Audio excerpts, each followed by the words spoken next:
En institutos odontológicos contamos con el soporte de la cámara intraoral para la exploración de la boca de los pacientes.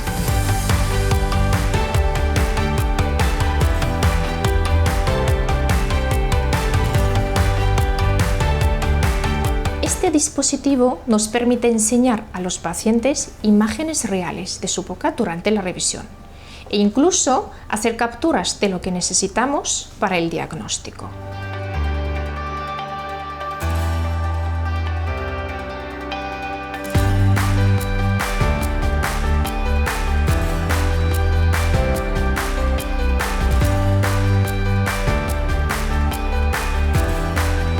Al ver imágenes reales de su boca, el paciente comprende mucho mejor cuáles son sus necesidades, a menudo difíciles de percibir a través de una radiografía.